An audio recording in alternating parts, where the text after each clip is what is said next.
పరిశుద్ధమైన నామానికి మహిమ కలుగును గాక. కూడి వచ్చిన దేవుళ్ళందరికీ శుభములు ఆశీర్వాదాలు దేవుడు దయచేయను గాక. మీ అందరికీ క్రిస్మస్ శుభాకాంక్షలు దైవజనులుగా. దేవుడు ఆ శుభములు ఆశీర్వాదములు ఆ సంతోషము సమాధానం దేవుడు సమృద్ధిగా మీ కుటుంబాలకు అనుగ్రహించి ఎల్లవేళ్ళ ప్రభు దీవించి కాపాడును గాక. హల్లెలూయా.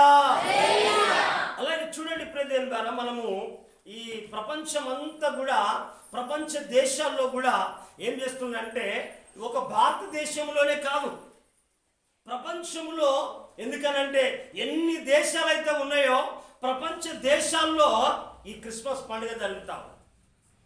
ఒక దేశంలోనే కాదు, ఒక భారతదేశం ఒక ఇండియాలో కాదు, ప్రపంచ దేశంలోనే ఇది ఒక ఉన్నతమైన రీతిగా. ఎక్కడ చూడండి, మనం ఇంకా ఇంగ్లాండ్కి వెళ్ళండి, ఆఫ్రికాకి వెళ్ళండి, అక్కడ వెళితే నువ్వు బస్ స్టేషన్లో చూడు, రైల్వే స్టేషన్ చూడు, ఏరోప్లేన్ స్టేషన్లో చూడు, ఎందుకంటే ఎక్కడ చూసినా క్రిస్మస్ వాతావరణం బాగా కనబడతాడు. ఒక భారతదేశంలోనే ఇక్కడ ఇలా తక్కువగా ఉంటుంది కావచ్చు, కానీ ప్రపంచ దేశంలో సంతోషము సమాధానము ఆనందము ఎలాగైతే ఉప్పొంగుతుందో మామూలుగా జరగదు. ఎందుకనంటే క్రీస్తు, ఎందుకనంటే ఆ రక్షకుడు జన్మించినందుకు ఆ పండుగ వాతావరణము అలాగ ఉంటుంది.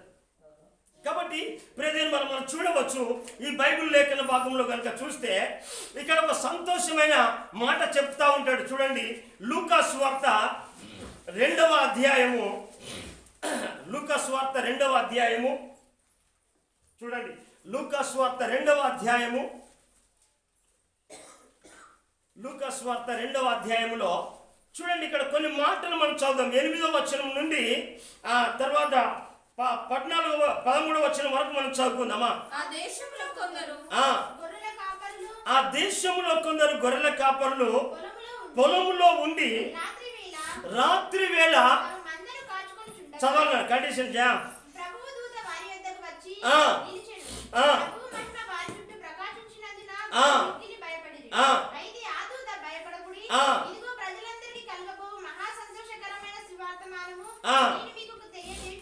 నేను మీకు తెలియజేయుచున్నానా, దావీదు పట్టణమందు నేడు మీకు రక్షకుడు పుట్టి ఉన్నాడు, ఈయన ప్రభువైన యేసుక్రీస్తు.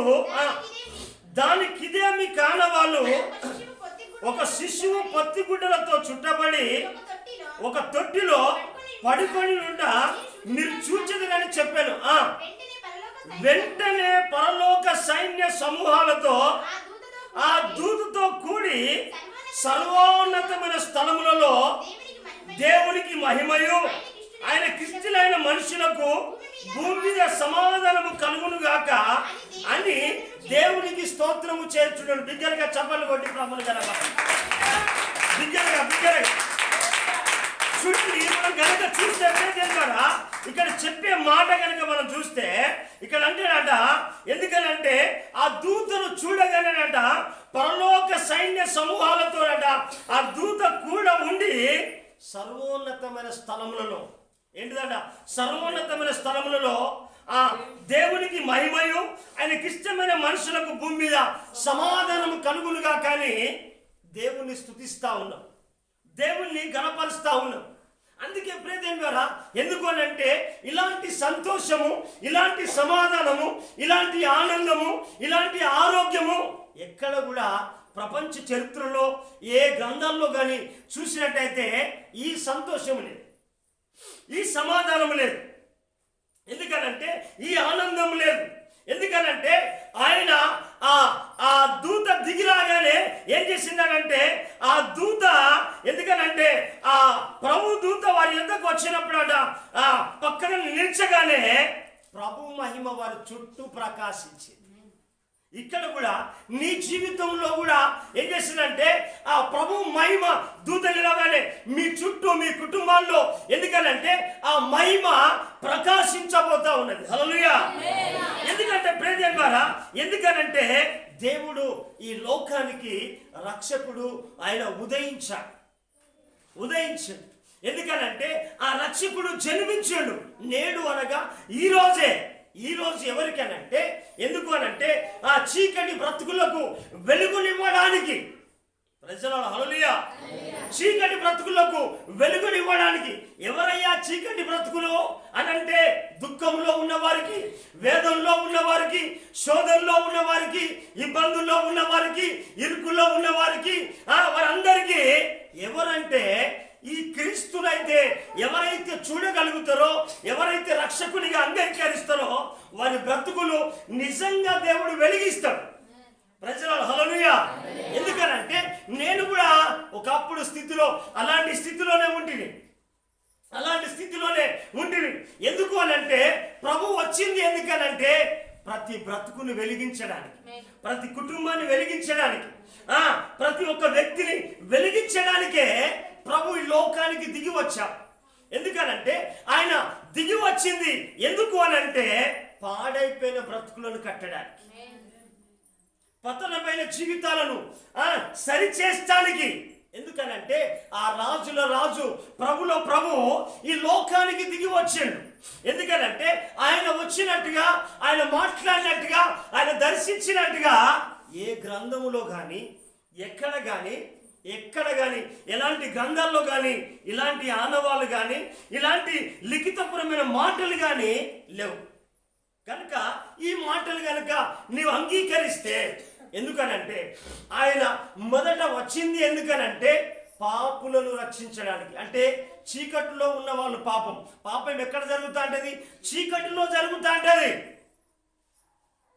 ఎందుకనంటే ఆ చీకటి బ్రతుకులను, మరణ ఛాయలో ఉన్న వారిని, ఎందుకనంటే వారి బ్రతుకులను వెలిగించడానికే ప్రభు వచ్చినట్టుగా మనం చూడవచ్చు. చూడండి మత్తయి సువార్త చూడండి 1వ అధ్యాయము, మత్తయి సువార్త 1వ అధ్యాయము మొదట చూడండి. మత్తయి సువార్త 1వ అధ్యాయము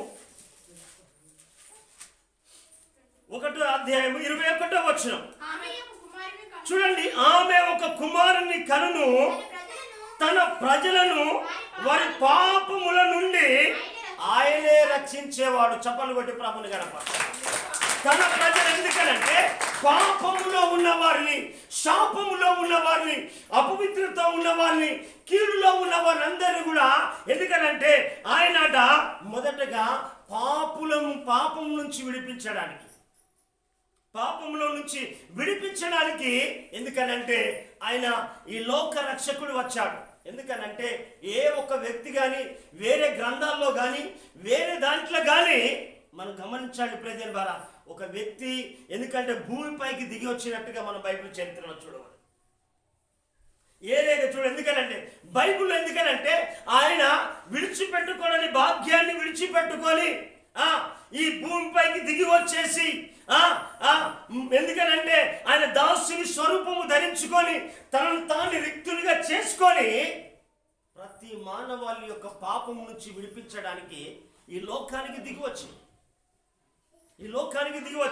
అందుకే ఇక్కడ కనుక మనం చూడండి బైబిల్ గ్రంథంలో ఇక్కడ చూడండి ప్రేదేన్ ద్వారా మనం చూడండి. అదే మత్తయి సువార్త 4వ అధ్యాయము 16వ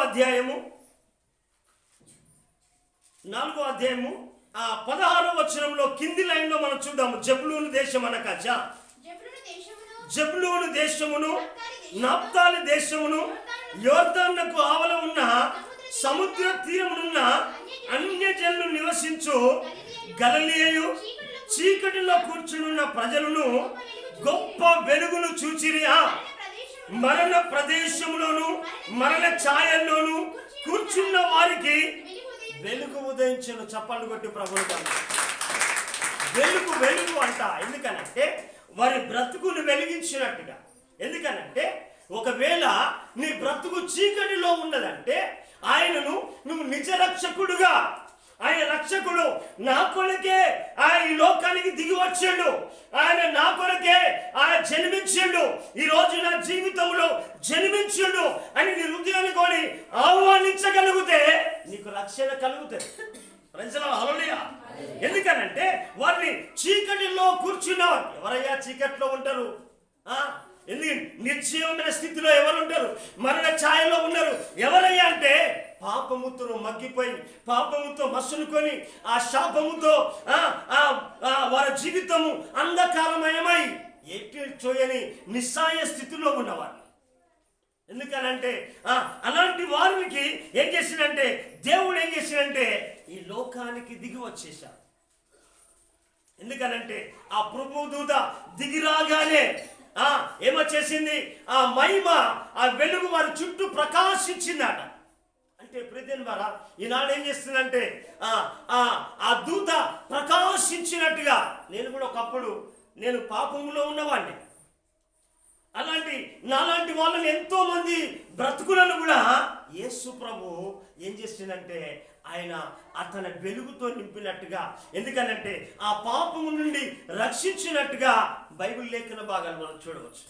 అయితే చూడవచ్చు ఇంకొక మాట కనుక చూస్తే, మరొక వ్యక్తి ఎవరంటే మనం ఇక్కడ చూడవచ్చు. బ్రదర్ బార్ చూడండి, అపోస్తల కార్యము 9వ అధ్యాయము 9వ అధ్యాయం 3వ వచనం. అతడు ప్రయాణము చేయుచు దమస్కు దగ్గరికి వచ్చినప్పుడు అకస్మాత్తుగా ఆకాశము నుండి ఒక వెలుగు అతని చుట్టూ ప్రకాశించను. చూడండి, ఇతడు ఎవరయ్యా అంటే ఈయన హింసకుడు, హానికరుడు, నా మతమే కరెక్ట్ అనుకొని క్రైస్తవ మతాన్ని హింసించడానికి కంకణం కట్టుకున్న ఒక సౌలు ఇతడు. అతన్ని కూడా ఏం చేసిందంటే అతన్ని కూడా ఆ వెలుగు ద్వారా ప్రకాశించి, ఆ వెలుగు టచ్ కాగానే అతని జీవితం అంతా మారిపోయింది, అతని బ్రతుకంతా మారిపోయింది, అతని స్థితి అంతా మారిపోయింది,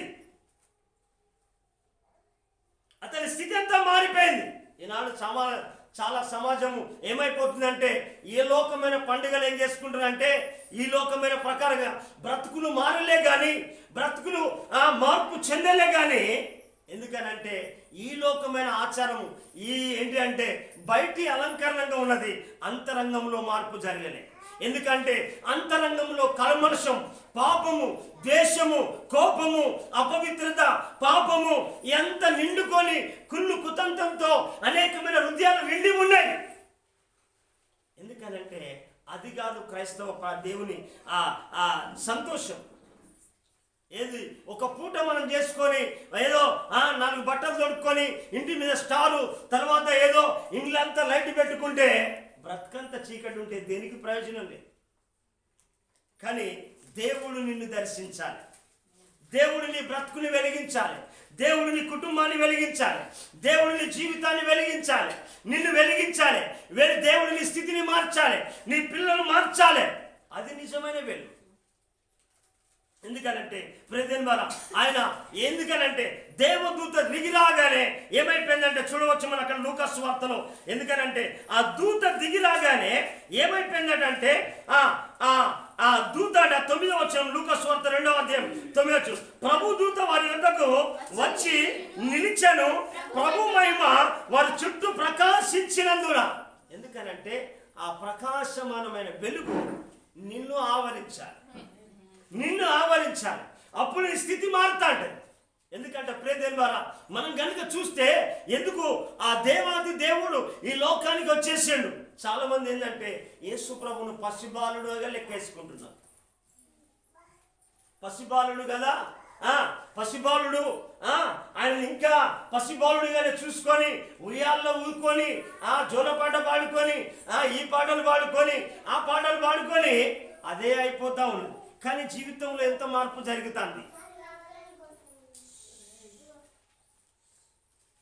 జీవితంలో ఏం మార్పు జరుగుతుంది, బ్రతుకులో ఎంత మార్పు జరుగుతుంది, స్థితి ఎంతగా మారుతా ఉన్నది, పరిస్థితి ఎంత మార్చబడతా ఉన్నది మనం గమనించాలి.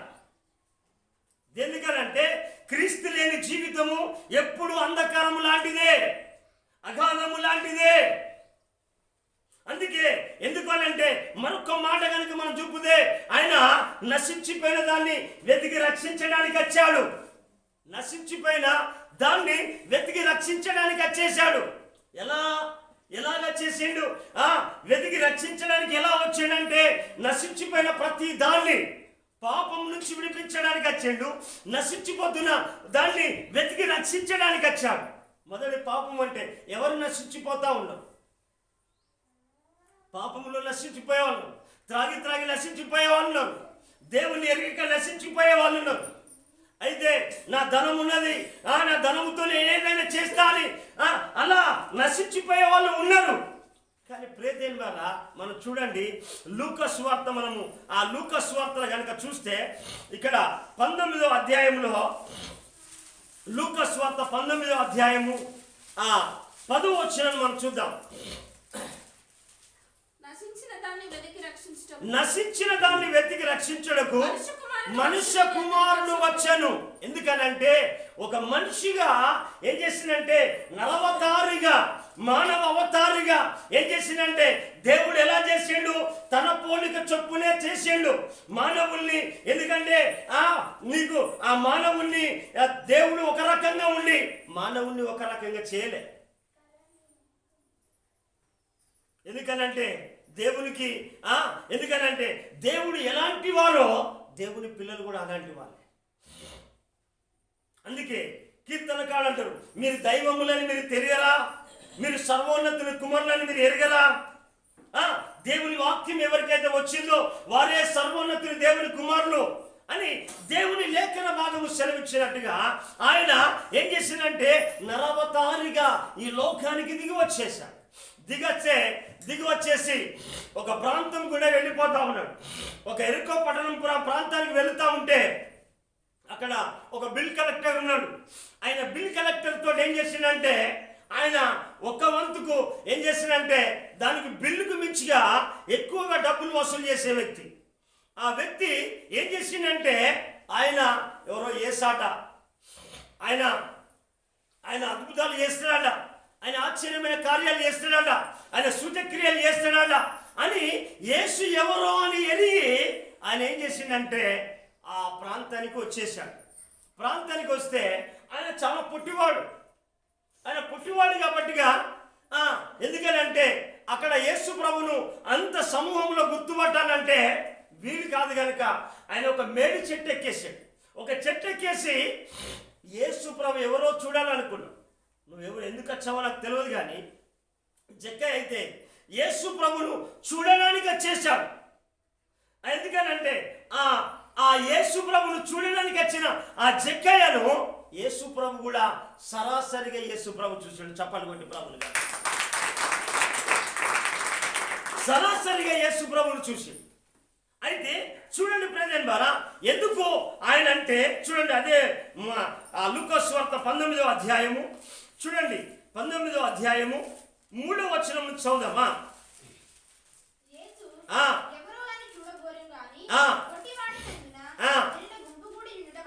జనులు గుంపు కూడిన ఉండటం వలన చూడలేకపోయినా అప్పుడు యేసు ఆ త్రోవను రానై ఉండని కనుక చూడండి ఏందట, ఆ తోవల రానై ఉన్నాడని ఎరిగాట అతడు ముందుగా పరిగెత్తుకొని వెళ్ళిండాట.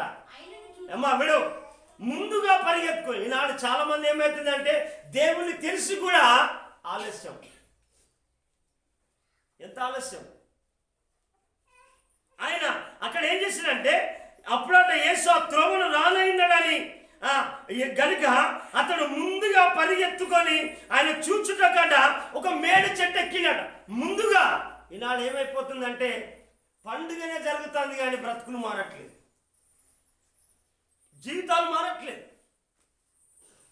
అందుకే ఇక్కడ ఆయన ఆ జక్కయ్య పొట్టివాడైనందున ఏం చేసిందంటే అక్కడికి వెళ్ళి ఆ యేసు ప్రభు రాక ముందుకే అక్కడ ముందుగా ఉన్నాడు. చెట్టుకి చదవమ్మా. ఆ చోటికి వచ్చినప్పుడు కనులెత్తి చూచి జక్కయ్య, చూడండి, జక్కయ్య యేసు ప్రభును చూడాలనుకున్నాడు, కానీ జక్కయ్యను యేసు ప్రభు చూశాడు. చూడండి, నీ జీవితంలో నీవు కానీ ఎందుకనంటే ఆ జక్కయ్య ఎందుకనంటే అన్యాయంగా సంపాదించేవాడు, అక్రమంగా సంపాదించేవాడు. అయితే అతడు ఆ జక్కయ్య యేసు ప్రభును చూడాలనుకున్నాడు. యేసు ప్రభు ఆ చోటికి వచ్చినప్పుడు కన్నెత్తి చూసినప్పుడు జక్కయ్య త్వరగా దిగుము, నేడు నేను నేడు నేను నీ ఇంట్లో ఉండవలసి ఉన్నదని అతనితో చెప్పినప్పుడు చూడండి ప్రియదేన్ బారా, అతడు ఆ జక్కయ్య ఏం చేసిందంటే అతడు త్వరగా దిగి సంతోషంగా ఆయన చేర్చుకొని చప్పలు కొట్టి ప్రభుని సంతోషంగా చేర్చుకున్నాడు. నువ్వెవరిని చేర్చుకుంటున్నావో తెలియట్లేదు, నీ హృదయంలో ఏంది సమకూర్చుకుంటున్నావో తెలియదు. ఎందుకనంటే నీకు సంతోషము కావాలంటే ఆ జక్కయ్య ఏం చేసిందంటే యేసయ్యను చూడగానే యేసయ్యను చూడాలనుకున్నాడు. యేసయ్య జక్కయ్యను చూసిండు. జక్కయ్య నువ్వు త్వరగా దిగు అనగానే జక్కయ్య వెంటనే సంతోషముతో యేసయ్యను చేర్చుకున్నాడు. ఎందుకనంటే ఎందుకు ఆ నిజమైన క్రిస్మస్ ఎక్కడ జరిగింది అని అంటే జక్కయ్య కుటుంబంలో జరిగింది. అందుకే యేసు ప్రభు అనే మాట ఇక్కడ చూడండి అమ్మా, ఏమంటాడు చూడండి. ఇక్కడ మనం 9వ వచనం చదువుదామా. అందుకు యేసు ఇతడును అబ్రహాము కుమారుడే, ఎందుకనగా నేడు ఈ ఇంటికి రక్షణ వచ్చింది. చప్పట్లు కొట్టు ప్రభుని. అంటే నశించిపోయే రక్షణ. ఎందుకనంటే ఆ రక్షణ ఎవరింటికి వచ్చేసిందంటే జక్కయ్య ఇంటికి వచ్చింది. జక్కయ్య నశించిపోతున్నాడు. ఎందుకనంటే ఆ జక్కయ్య జీవితంలో డబ్బున్నది కానీ సంతోషం లేదు. హల్లెలూయా. జక్కయ్య కుటుంబంలో సంతోషం లేదు ప్రియదేన్ బారా. కానీ ఈనాడు ఎందుకనంటే ఈనాడు నీ జీవితంలో కూడా యేసయ్యను నువ్వు ఎంత త్వరగా చేర్చుకుంటావో, ఎంత చూడాలని ఆశపడతావో, ఎంత చేర్చుకోవాలని అనుకుంటావో నీ కుటుంబానికి నిజమైన రక్షణ వెలుగు ఉదయిస్తా ఉంటుంది. హల్లెలూయా, హల్లెలూయా. మరొక మాట చెప్పేసి త్వరగా నేను ముగిస్తాను ప్రియదేన్ బారా. ఎందుకనంటే మనం చూడండి ప్రియదేన్ బారా, మనము ఈ శుభ సందర్శంలో మనం కనుక చూస్తే అక్కడ ఇంకొక మాట తెలియపరుస్తా ఉన్నది. ఎందుకనంటే ఇక్కడ కనుక ఈ లూకా సువార్తలో ఇక్కడ ఇంకొక మాట చూద్దాం. మనం 13వ వచనం 14వ వచనం మనం చదువుదామా. సర్వోన్నతమైన స్థలములలో ఏంటిదట? దేవునికి మహిమయు ఆయనకిష్టులైన మనుషులకు భూమి మీద సమాధానం కలుగునుగా. ఎందుకంటే సర్వోన్నతమైన స్థలములో మహిమ అంటే దేవుడు ఏం చేసిందంటే వారట ఏం చేసిందంటే దేవుణ్ణి మహిమపరచారు. ఎవరు? గొల్లలు ప్రియదేన్ బారా. గొల్లలు ఏం చేసిందంటే వాళ్ళంతా జ్ఞానులు ఏం చేసిందంటే యేసు ప్రభు దగ్గరికి వచ్చేసి వాళ్ళు ఏం చేసిందంటే వాళ్ళు మహిమపరచారు. ఎవరిని మహిమపరచారు? యేసు ప్రభును మహిమపరచారు. అంటే నిన్ను రక్షింపబడిన నీవు నశించిపోతున్న నిన్ను వెతికి రక్షించినప్పుడు, పాపము నుంచి విడిపించినప్పుడు, నష్టం నుంచి విడిపించినప్పుడు నువ్వేం చేయాలంటే క్రిస్మస్ అనగా ఆరాధించడము, ఆయనను సేవించడము, ఆయనను మహిమపరచడము, ఆయన ఘనపరచడము, ఆయనను కొనియాడడము, ఆయనను కొనియాడడం ప్రియదేన్ బారా. ఎందుకు అనంటే ఇక్కడ కనుక చూస్తే వాళ్ళు ఏం చేసిందంటే యేసు ప్రభును చూడగానే వాళ్ళు ఏం చేసిందంటే వాళ్ళు ఆ రాజు మాట విని వాళ్ళు ఏం చేసిందంట బయలుదేరి వెళ్ళారు. చూడండి అమ్మా, మత్తయి సువార్త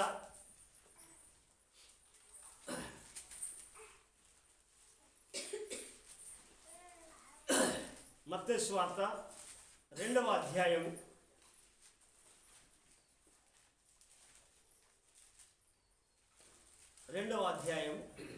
10వ వచనం.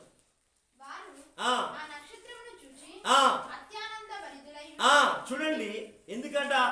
ఎందుకు ఆరాధిస్తున్నప్పుడు, ఎందుకనంటే ఎవరిని నువ్వు ఆరాధించాలి, ఎవరిని సేవించాలి, ఎవరు నిజమైన దేవుడు, ఎవరు సత్యమైన దేవుడు, ఎవరు ఆయన పరిశుద్ధుడు, ఎవరు నిన్ను రక్షించేది, ఎవరు నిన్ను విడిపించేదని మనం ఎరగాలి మన జీవితంలో. అందుకే ఇక్కడ చూడండి, వారట ఆ నక్షత్రమును చూసి అత్యానంద భరితులై ఇంటిలోనికి వచ్చి తల్లి అయిన మరియను ఆయన శిశువును చూచి సాగిలపడి ఆయనను పూజించిండు. ప్రియదేనుగా ఆయనను సాగిలపడి ఆయనను పూజించి ఆయనను నమస్కరించి ఏం చేసిందంటే ఆయనను సేవించారు. పరిశుద్ధుడవై మహిమా ప్రభావములకు నీవే పాత్రుడవు, బలవంతుడవై దీనుల పక్షమై కృప చూపువాడవు. పరిశుద్ధుడవై మహిమా ప్రభావములకు నీవే పాత్రుడవు, బలవంతుడవై దీనుల పక్షమై కృప చూపువాడవు. దయాళుడవై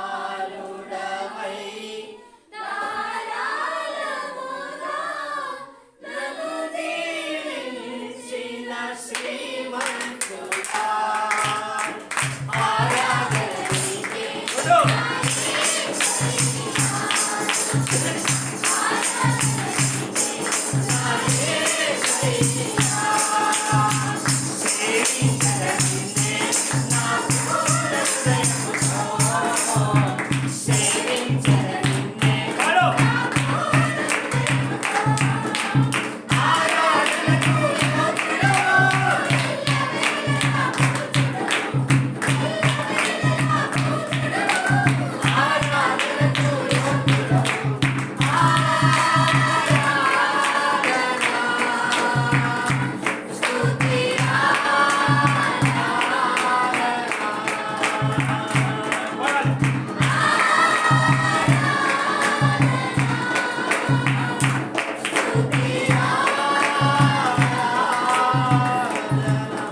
ఆయన ఏం చేసిందంటే ఆయన శిష్యులు చూడగానే సాగిలపడి ఆయనను పూజించి తమ పెట్టెలను విప్పి బంగారమును సామ్రాన్ని బోనమును కానుకలుగా ఆయనకు సమర్పించారు.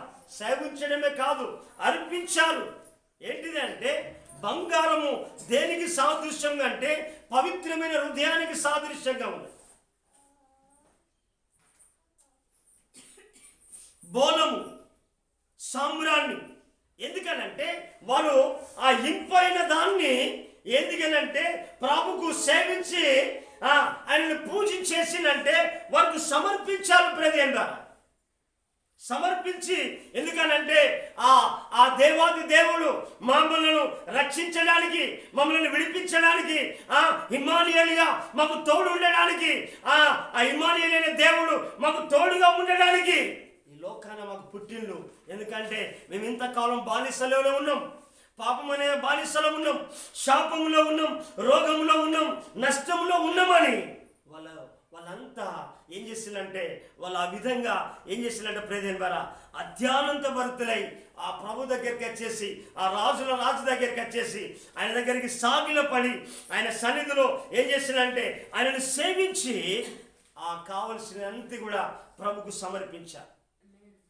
హల్లెలూయా. మన జీవితంలో కూడా మనం కూడా పవిత్ర హృదయముతోటి పశ్చాత్తాపముతోటి ఏం చేయాలంటే అయ్యా నీకు స్తోత్రాలు ప్రభాని మనం ఏం కావాలంటే మనం దేవుని పాదాలు పట్టుకోవాలి. దేవుని పాదాలు పట్టుకోవాలి. ప్రేదేవుని ద్వారా దేవుని పాదాలు పట్టుకోవాలి.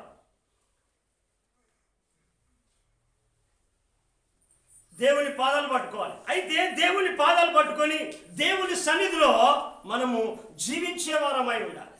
అందుకే మరొక మాట కనుక నేను చెప్పేస్తాను ప్రేదేన్ ద్వారా. ఇక్కడ ఏమంటే ఆయనను మహిమ తర్వాత ఆయనకిష్టమైన మనుషుల కాడ భూమి మీద సమాధానం, భూమి మీద సమాధానం, భూమి మీద ఆయనకిష్టమైన ప్రజల కాడ సమాధానం. ఎవరికి సమాధానము? ఎవరికి సమాధానం? ఎందుకనంటే ఆయనకిష్టం మొదట ఆయనకిష్టంగా మనం బ్రతకకపోతే మన జీవితం అంతా వ్యర్థమే.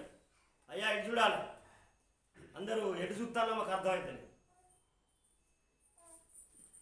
అయితే ఇక్కడ ఆయనకిష్టులైన మనుషులకు అంటే మనము ఎప్పుడు ఇష్టంగా మనము ఉంటామో. ఎందుకనంటే దేవుని లేఖన బాగా లేస్తాడు అంటే విశ్వాసము లేకుండా ఆయనకిష్టుడై ఉంటే అసాధ్యము. చాలా మంది ఏంటంటే ఎందుకనంటే విశ్వాసము లేదు, ఆయనకి ఇష్టంగా మనం ఉండాలి. అప్పుడు సమాధానం అనేది దొరకదు, శాంతి అనేది దొరకదు, నెమ్మది అనేది దొరకదు. ఎందుకనంటే ప్రపంచంలో ఎందుకనంటే దుష్టులకు నెమ్మది లేదని దేవుని లేఖన భాగాలు సెలవిస్తా ఉన్నాయి. దేవుని యొక్క లేఖన భాగాలు సెలవిస్తా ఉన్నాయి. చూడండి, మనం చూస్తే ఆయనకిష్టులైన మనుషులకు, ఎవరయ్యా ఆయనకిష్టులుగా ఉండేది ఈ లోకంలో? ఎవరయ్యా ఆయనకిష్టులుగా ఉండేది అని అంటే మనం గమనించాలి ప్రియదేవులారా. దేవాది దేవుడు ఎందుకనంటే ప్రభులో ప్రభు ఎందుకనంటే ప్రియదేవులారా, మనం గనుక గమనిస్తే మనము గనుక భూమి మీద ఆయనకిష్టంగా మనం బ్రతకాలి అని అంటే ప్రియదేవులారా మనము గమనించాలి. హల్లెలూయా, ఎల్లప్పుడూ యెహోవాను సన్నిధించెదను, నిత్యము ఆయన కీర్తి నా నోట నుండును. ఎల్లప్పుడూ యెహోవాను సన్నిధించెదను, నిత్యము ఆయన కీర్తి నా నోట నుండును. చూడండి, మన భూమి మీద ఇష్టంగా మనం ఉండాలంటే విశ్వాసం అనేది చాలా ప్రాముఖ్యమైనది. విశ్వాసం అనేది చాలా ప్రాముఖ్యమైనది. అయితే ఇక్కడ చూడండి, మనం హెబ్రీయులకు రాసిన పత్రిక, విశ్వాసము లేకుండా దేవునికి ఇష్టడై ఉండుట అసాధ్యము. హెబ్రీయులకు రాసిన పత్రిక 11వ అధ్యాయం 11వ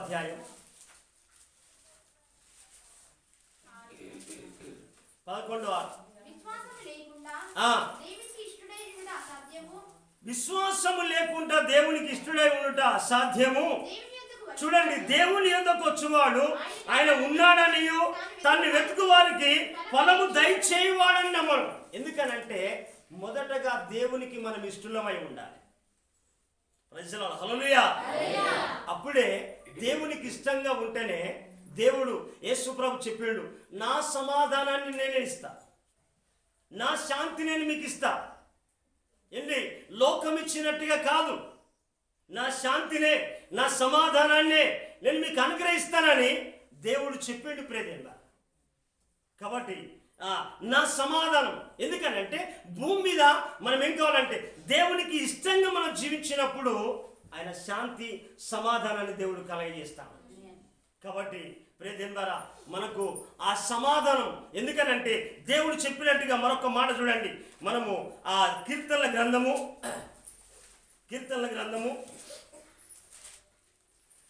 147వ అధ్యాయము 14వ వచనం, నీ సరిహద్దులలో సమాధానము కలుగచేయువాడు ఆయనే, మంచి గోధుమలతో నిన్ను తృప్తిపరచువాడు ఆయనే. చూడండి, ఎందుకనంటే దేవునికి మనము ఇష్టంగా మనం ఉండాలి ప్రియదేవులారా, మనము బాధపడకూడదు. కాబట్టి ప్రియదేవులారా ఈ సమయంలో మనం ఎందుకనంటే ఆయనకు మనం ఇష్టంగా మనం జీవించాలని నేను ప్రభుని బట్టి తెలియపరుస్తూ దగ్గరగా